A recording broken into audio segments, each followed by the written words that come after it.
I'm gonna go directly to YouTube.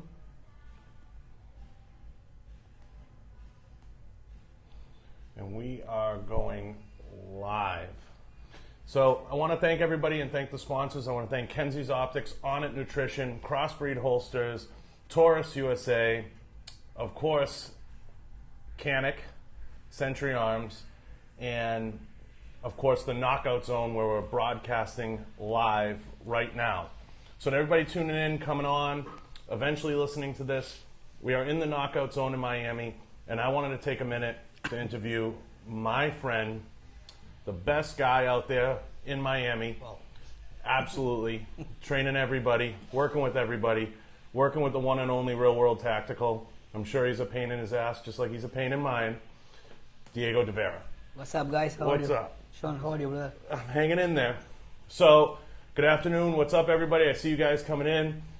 Welcome to questions. Welcome to comments. I want to ask Diego first, and I'm sure you all want to know, how did he get to building this mecca, the Knockout Zone, where in Little Haiti we have this collection of awesome fighters, awesome guys, just this culture that you created here. And I've been in and out of jiu-jitsu gyms lately, and everybody knows I've been, getting up to speed. I'm not on the level of these guys, but how did you create this culture, and how did Knockout Zone come to be? And I know, you have your story as the phone rings, but how did Knockout Zone come to be? And tell us a little bit about your story. I don't know. I don't have a fucking idea how I built this. I don't know. I started with the martial arts since I was a kid and came here in 2002. And I'm keep doing my things, my martial arts, my fighting, all that stuff. And one day I was working in different places. One day with a friend, we took the decision to open Chaos Zone. We opened the first, a small one gym on Biscayne here, pretty close. It's like a 4,000 square foot, 5,000 square foot. And we start from there, little by little. You start with just like a mat, some weights, just some people coming in. Everything. Yeah, because it's a huge journey, and now I know I'm going to let the cat out of the bag. You're talking about moving to even bigger facility, doing it even bigger. Yeah. How did this, everybody hears the story of The Rock. He shows up and he's got $7 in his pocket, and that's how, and he makes it happen. Like, what does it take to get to that level? Like, because I know you're a ferocious fighter. I mean, what does it take in life to get to that point? The same, pretty much the same. Hard work, dedication. You have to spend time like crazy. You have to work for free for years. Train people for free for years until you build your reputation. And so to let everybody know out there, how long did it take before you even started paying yourself? Because you talk about working for free, and a lot of people see, whether it's Tony, myself, they don't see. They see you. They don't see the grind. They don't see, Ruben years and years of doing the jiu-jitsu thing, and they don't realize to get to that point where you pay yourself. How long? Since I opened the first gym, it was like 5-6 years. The first 5 years, I had my car's repo, progression in my house, no money on the weekends to go to eat with my family, just rice and eggs, and things like that was really, really hard. And when I started the gym, before I was a trainer, and I was very successful like a trainer, and it was pretty cool. Right. I was making money. I don't have to pay the rent, the FPL, the insurance, and all the stuff. So one day when I decided to open the gym, because it was in one of the gyms that I used to work, they told me that I can't go there anymore. I think because I was a little more popular than the owner. So the guy told me, you know what, you are a great trainer, but you can't come here to work anymore, and I don't have a place to have all the clients that I have. I have almost like 150 clients. Oh. So I decided to open my first gym. Everybody talks about, the personality of a gym and how to create a good culture in a gym. You have some of the most electric personalities in here, and everybody's a really good guy. Everybody's a solid dude. How did you get to this point to where you created this culture of dudes? I mean, Gregory, Tony, all these guys that are in and out of here training. How did you get to the point where you had this awesome kind of culture and everybody was just kind of going in the same direction and everyone seems in sync with what you're trying to do? That's because the business is a reflection of the owner. I know a lot of people that they want to open a gym. Yeah, I want to open a gym, and you have an experience not only in sports, right? For having people like Gregory, like Tony, like George, like Colby, UFC fighters, people who respect you, because you need to have a background, right? I have my titles, my reputation, my years of training, my experience, I study all the stuff. So first, to have people like that following you is because they have to respect you. So it takes time. It's not from one day to other, One of the biggest differences culturally, and I know you've gotten on the range and you RSO for Tony and you work closely with Tony, and as do I. Culturally, there's a huge difference between the shooting world and the MMA, jiu-jitsu fighting world. The fighting world and even bodybuilding, they're very open worlds. It's, oh, come in, I'll train with you. They want you to come in. They want you to be a part of it. Why do you think necessarily in the shooting world there's always that resistance? It's not as open a culture as the fighting or the MMA world. I feel like, and I've talked about this with Tony, the shooting world markets itself better than the fighting world, but there's definitely lacking in that, this person's good enough, that person's not good enough. What makes the fighting world such an open culture where I come into your gym and in 5 minutes you're like, anything you need, brother, I got you? Why is it such an open world, and why do you feel? I think two things. One is because it's a martial art background. You're like a martial artist. You start since you are a kid, you grow respecting the place. They teach you how to respect the dojo or the tatami or the gym or whatever. You have to respect the instructor. And when you are growing, you start learning. You start teaching the youngest one. So you always start showing to the people who doesn't know, beginner, younger, or whatever, how to do the things. So you see every time that someone come here, we go, like you say, we help or whatever. I don't know in the shooting why it's so different, because at the same time, the shooting come from before was fighting. We start throwing rocks, fighting, knives, and after that we come the shooting. So. But I know you've seen it. It's a tough culture. Yeah, I saw it, and I think also one thing that helps to get like a bond between each other is the fighting, because we beat the shit out of each one, but at the end, that contact with your friend, with your body, makes the things different. It's a trust component. Right. There's a lot of trust. So, as a business owner, and you've built such a successful thing here, what advice would you give to someone? And I've heard this a million times, like there's no money in jiu-jitsu. When I started training in SBG, and I lived through my girlfriend who was a black belt. You hear there's no money in fighting and there's no money. What advice would you give to someone thinking of getting into the gym business or getting into the fighting game? Someone just starting out, they want to be a UFC fighter, they want to be world class, they want to be all these things. What advice would you give someone that's maybe just getting into training or maybe wants to take it to that next level? The thing now, everybody wants everything fast. And it's not fast. It takes time, dedication, frustration. You're going to go through a lot of shit. At the beginning, you're going to fight for years for free. And you're going to become a pro, and they're going to pay you $400 or $500, even in MMA. Being a pro, $400 or $500 every fight. And you're going to fight you don't fight every weekend. You fight every 2-3 months. Mm-hmm. So you need to have a job, you need to pay your bills, you need to pay your trainer, you need to pay your gym, you need to pay your food. It's not easy, it's hard. And it takes a lot of time and sweat. There's a question coming in, and it says, I think it has to do with ego. In martial arts, people know they will continue to learn, and most are very humble. Most shooters feel like they know they're king shit and know everything. I know we've seen a lot of that on the internet, and we've seen a lot of the people that kind of know everything. Let's kind of stem into that. Is there in martial arts any definitive truths that are absolute, or can you learn something from everybody and can you take something away from everyone? And what advice would you give to people that are joining a gym? What should they look for, and what questions should they ask? About the infinity truth and stuff, you learn from everybody. Even from people who doesn't know how to fight, you can learn something. They do a crazy movement, something like that, say, oh fuck, that shit worked for me. And there is people who say, no, I know this, I know that. Even trainers, there are people who are great instructors, great trainers, but the way to train is different. Things that, for example, if I want to train you, things that can work for you, maybe it doesn't work for Tony Semanal. Or maybe things that are good for me, it's not good for you. So you have to adapt to every person. Everybody's different, skills, strength, flexibility. balls, you know. So there are too many things. Yeah, and what's the number one ingredient? Somebody who even just wants to get into training, walks in your gym day one. What's the number one ingredient they should have? A lot of people, talk about the willingness. You have to have the willingness to want to learn and come in and be humble. But what would you say is the number one thing? Do they have to be in shape? Can they be fat? Do they what's the number one thing they have to walk in and be ready? Is it a positive attitude? You have to go to the gym or whatever place and get fun and show what you do.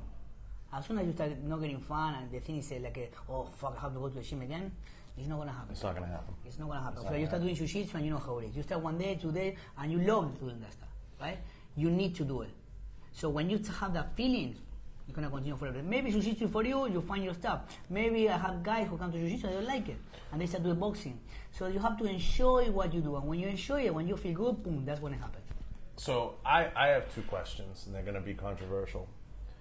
What's the best martial art, and why, in your opinion? And why do you feel jiu-jitsu's been on such a rise lately? Jiu-jitsu's been like the thing to do. What do you feel is the best martial art out there right now that people should be training? There are different kind of martial arts. There are martial arts that are striking. There are grappling martial arts. There are knife fighting, all that stuff. There are different things. There are traditional martial arts too. I think you need to get, for being a good martial artist, at the end of the day, fighting, right? One day we're gonna go and fight on the parking lot. Maybe you have your jiu-jitsu skill, I have my striking skill, but you need to have almost everything to be a better fighter.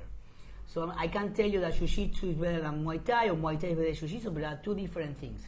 I don't like when the people say, I do jiu-jitsu and I can take you down, I will punch you in the face, I will knock you out, what are you gonna do when you're on the floor? It's totally different. Both things are good. For me, the best thing with the hands is boxing. For striking, Muay Thai, kickboxing, legs from Taekwondo are very good. Jiu-jitsu on the floor and for self-defense is great, but it's instead one-on-one. But if you have 2, 3 more people, it's a little bit more complicated. So you have to get everything to be a better fighter. It's a great answer. No, you have to have a little bit of everything, and I think you're exactly right. You have to incorporate all the different things. I know when I got into jiu-jitsu and started getting a couple stripes and went to the Gracie GST with Ruben and started learning more, and you start to develop a little bit of a skill game. It opens your eyes that Right. there's so much out there, and there's so much you can learn, and there's so much you can develop from. And you have to have a little bit of everything. You have to have a little bit of striking. You have to have a little bit of all the different things, ground game. But you also have to have the right attitude. You have to come in with the right attitude. And when it does become work, that's when, as a coach, I'm sure y'all fuck this guy. I don't want to deal with him. Fuck him. But I think it's really important to be well versed in a little bit of everything. I'd be much more afraid going up against a guy who's like a blue, purple belt and a little bit of everything than going up against someone who's just a blue belt in one thing. Yeah, but at the end of the day, sometimes you have to fight with those guys who works on the construction, brick all day, lifting bricks, and they come here with your technique to run like that, and they knock you out. So, what is right and what is wrong? Sometimes it's the experience of each one. Sometimes it's your will, like you say. Some people never fought in your life, and you can stop them. And I know people here that are great. They live like here, they do submit everybody, but when they rock and roll, when they shake the fan, they disappear. Can anybody lose a fight? Of course. Even Tony Sandman. even real world tactical. There's always someone who knows more than you. There's always someone stronger, and you never know who is in front of you. So, with that being said, what do you look for in a fighter to maybe recommend that they're ready for the next level, or they're ready to actually start sparring and fighting? Because I know a lot of people out there ask me all the time. They're like, oh, I want to fight, or I want to get into fighting. What's the number one ingredient? Is it just the mental, or is it just the when you get in the ring, all bets are off? So people start kicking and punching you, and I'm not talking about hitting pads. Right. What's the number one ingredient if someone's going to get in the ring with you and say, okay, let's go 3 rounds? I think for a fighter, if you want to become a fighter and do like a career, or do the thing that you like, it takes time. You have to start. But most of the people I see this all the time. People want, I want to be an MMA fighter. I want to do this. I want to do that. And it's a process. You have to start slow. You don't get there from one day to another. You don't get used to do the punch and kicks and the takedowns in 1 day, 2 days, 1 year. It takes time. So that's why you see the best martial artists, the best fighters, are people who started the martial arts since they were a kid, and they get used to it. They went to the regular tournament, and they have the feeling, they have the rush, the adrenaline happen, and reach a point that they control all that stuff. It's not the same. A fight here in the ring in my gym. It's not the same. Your first amateur fight. It's not the same a professional fight, okay, with small gloves or MMA gloves, and it's not the same the fights in the street. So it takes time to reach that level. It does. Now, we talked a little bit about your business background. Your fighting background goes back to Argentina, fighting, and the belts are on the wall, everything. How old were you, and how did you even get into it? How did you even get started? The thing that how it started is crazy. I was 9 years old. I won a pair of roller skates, the one with the 4 wheels. So my grandma gave me a pair, and my mom paid a membership in a social neighborhood gym, they have all the activities. So one day, they said, I want to learn how to do that, I want to learn. So my mom took me there, and they had roller skate classes. So I wanted to start doing that. So one day, my dad, truck driver, boxer, came to pick me up, and I was in the end of the line with all the guys and all the girls doing roller skates. I said, no. Boom, get the fuck out from there, let's go to Taekwondo. And he sent me in Taekwondo. So you started. And since there, I started doing Taekwondo, 9 years old, and 15 became a black belt, and 18 I became world champion. Taekwondo ITF, the one with the hands, the original one. Not the one that you see on the Olympic Games that have the helmet and do all that. No, that was hardcore. And after that, I had some problems in the hip, that with the years I have a surgery, and I started doing boxing because it get complicated for me. I started doing amateur boxing and professional boxing. I went back to Taekwondo, and because I like to box and kick, I started doing kickboxing.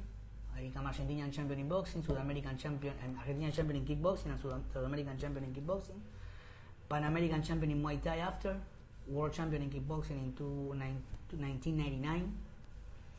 I am South American champion in Muay Thai in 2001. And then retired. No, I came here, I did 4 or 5 more fights, but I started working with the company who sent me here until I continue doing my stuff. What do you think of the UFC right now? Good, I like it.